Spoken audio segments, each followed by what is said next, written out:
O próximo presidente da República irá indicar mais 2 ministros para a Suprema Corte. Eu peço a você que não quis votar no último domingo, ou que está em dúvida, ou com um nojinho por o presidente da República ser tosco, eu peço que você repense a sua posição. Não deixe que mais 2 ministros da Suprema Corte sejam indicados por José Dirceu, alguém que está condenado a 30 anos de cadeia por ter roubado o Brasil, por ter chefiado uma quadrilha junto com seu amigo Lula, que roubou, que desviou bilhões de recursos do povo brasileiro. Hoje é 5 de outubro e ainda vivemos o rescaldo do primeiro turno das eleições de 2022.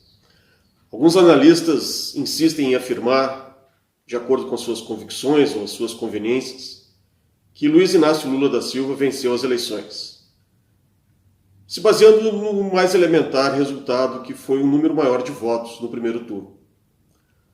Outros analistas, menos parciais, informam que as eleições estão em aberto. Ainda não temos um resultado.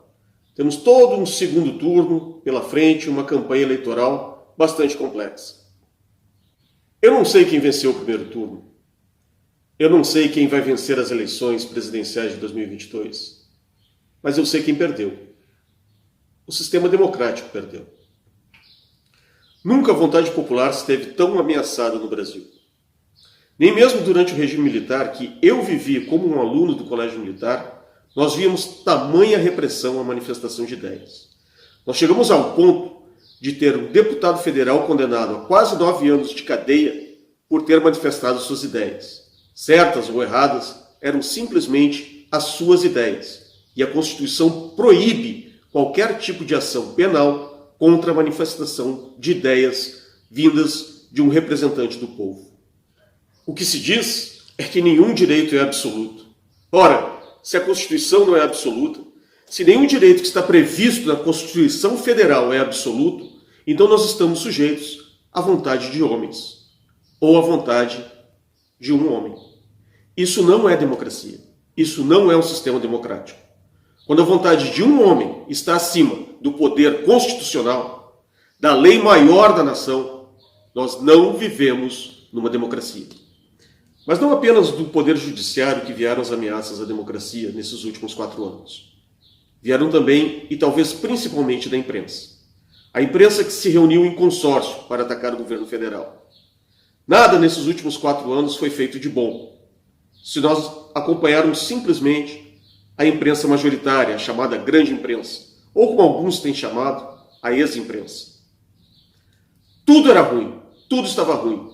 Mesmo quando os sinais eram de melhoras, mesmo quando a economia brasileira era uma das que mais crescia no mundo, mesmo quando a nossa moeda era a que mais se valorizava diante do dólar ou de outras moedas fortes, mesmo quando o governo federal tomava iniciativas que facilitavam a vida da nossa população, que levavam apoio, auxílio à nossa população, num dos momentos que foi, com certeza, o mais difícil dos últimos 100 anos.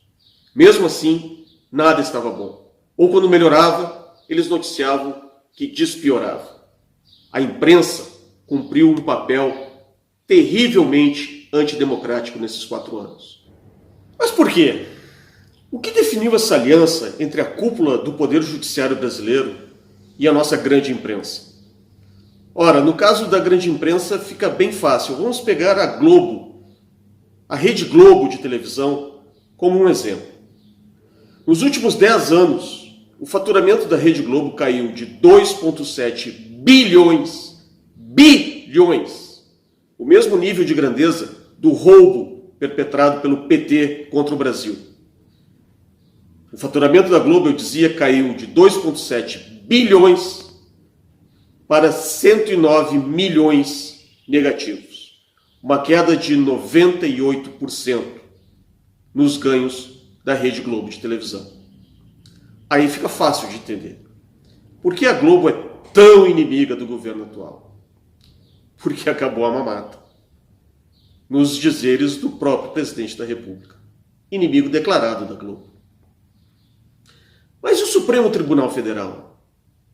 Por que ele se aliou de uma forma tão definitiva a essa tentativa de derrubar um presidente? Ora, a fonte primordial dessa ação está escrita num livro do José Dirceu, um bandido condenado a mais de 30 anos de cadeia. Foi eminência parda no governo petista e quer voltar à cena do crime. Vamos dar uma olhadinha no que o Dirceu escreveu sobre o STF. Assim, José Dirceu se manifesta no seu livro de memórias. O caso da AP 470 é a forma que petista chama o mensalão. Seria fatídico. Anunciava a virada da Suprema Corte na direção do populismo judicial e do ativismo político, da judicialização da política. A Corte Suprema a serviço da luta contra a corrupção, quando os fins justificam os meios. E era somente o começo.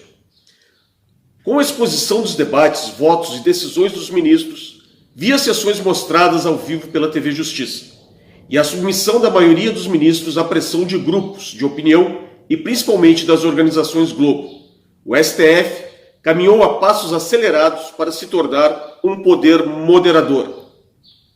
Quando não, o verdadeiro poder político do país, seja legislando, seja mudando a Constituição, como no caso do poder de polícia judiciária da União, dada à Polícia Federal. Ou seja, no seu livro de memórias, o José Dirceu já estabelece qual estava sendo o sentido do STF. O que ele fez para mudar? Ora, colocou amigos seus no STF. Continuando no livro de memórias de José Dirceu. Márcio Tomás Bastos indicou Peluso, que como juiz tinha todos os títulos para ser ministro do STJ, ou STF. Mas como era um homem conservador e vinha do TJ de São Paulo, me opus e quase tivemos uma crise no governo com Márcio, meu amigo e irmão, com profundos laços familiares se demitindo. Cedi quando Lula me disse daquele seu jeito único: vocês são cu e calça.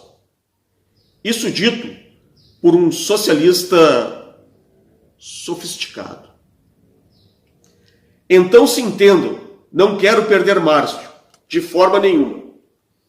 Fiquei com um gosto amargo, não pela derrota. Eu respeitava e muito Márcio, o doutor Márcio, como sempre me referia a ele, apesar da amizade familiar e da intimidade.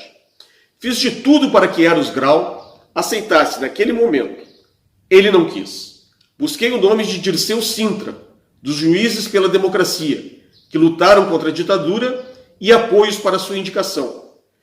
Mas ser um juiz de primeira instância, para Márcio e demais advogados, era quase um insulto ao TJ e ao STJ. Os demais indicados, todos eles tinham participado da luta democrática e da fundação do Partido dos Trabalhadores. Eros Grau, Aires Brito, suplente de deputado do PT por Sergipe em 1982, Toffoli e mesmo Joaquim Barbosa. Nenhum deles era conservador. A esses ainda foi acrescido o Fachin, garoto propaganda da Dilma Rousseff. Ou seja, o STF, que estava tentando exercer um poder moderador, foi mobiliado pelo José Dirceu para efetivamente exercer um poder moderador. Dito por quem? Dito por Toffoli, empregado do José Dirceu, ministro do STF. O próximo presidente da República irá indicar mais 2 ministros para a Suprema Corte. Eu peço a você que não quis votar no último domingo, ou que está em dúvida, ou com nojinho por o presidente da República ser tosco, eu peço que você repense a sua posição. Não deixe que mais 2 ministros da Suprema Corte sejam indicados por José Dirceu. Alguém que está condenado a 30 anos de cadeia por ter roubado o Brasil, por ter chefiado uma quadrilha junto com seu amigo Lula, que roubou, que desviou bilhões de recursos do povo brasileiro, que colocou as principais estatais do Brasil quase na falência. Eu peço que você pense o que é melhor, ter uma quadrilha no poder do país ou ter alguém tosco, sincero, que fala bobagens. Pense Pense e dê o seu voto. Dê o seu voto consciente. Meu nome é Márcio Amaro. Pode me chamar de coronel. Jurei minha vida por esse país.